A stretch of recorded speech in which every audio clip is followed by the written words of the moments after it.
என்னன்னா தமிழ்நாடு என்கிற ஒரு மாநிலம் சுயமரியாதையோடு தலை நிமிர்ந்து வளரணும்னா இதுக்கு வளர்ச்சி முக்கியம். இவங்க எல்லா துறைகளிலும் வளரணும். வேலை வாய்ப்பு முக்கியம், கல்வி முக்கியம், பெண் விடுதலை முக்கியம், நிறைய சட்ட ஒழுங்கு பாதுகாப்பு முக்கியம். நான் என்ன கேட்கிறேன்னா, இதெல்லாம் தமிழ்நாட்டுக்குள்ள எங்க இருக்கு, ஒப்பீட்டு அளவுல என்ன மாதிரி வந்திருக்கு, வளர்ந்துருக்கு, இதெல்லாம் பேசணும்ல. நீ அப்படி பேசவே இல்லையே. ஒப்பீட்டு அளவில் தமிழ்நாட்டில் இன்னைக்கு நேற்று ஒரு கதை சொல்றாரு. அந்த கதையில் என்ன கதைனா, எம்ஜிஆர் காலத்து கதையை தொடங்குறாரு.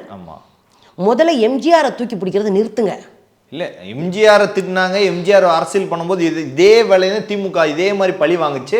அது காமராஜர் வரைக்கும் வந்துச்சு. எல்லாரையும் திமுக இப்படி தான் பண்ணுச்சு. இப்போ நம்ம வந்திருக்கோம், நம்மளே எப்படி தான் பண்ணுது. அப்போ நம்ம வளர்றோம்லே அப்படின்னு தானே கேட்குறாரு. இல்லை, சும்மா எம்ஜிஆரை தூக்கி வச்சுக்கிட்டு ஒரு பொம்மை மாதிரி இடுப்பில் வச்சுக்கிட்டு இப்போ சிதறி போய் கிடக்கிற அதிமுகவினுடைய அந்த தொண்டர்கள் இருப்பாங்களா, அவங்க ஓட்டெல்லாம் வாங்கணும். இன்னொன்று, ஆட்சிக்கு எதிராக கொஞ்சம் பேர் இருப்பாங்க கட்டாயம். அவங்களுடைய ஓட்டெல்லாம் சிதறாமல் நம்ம கொண்டு வரணுன்ற முயற்சி அது.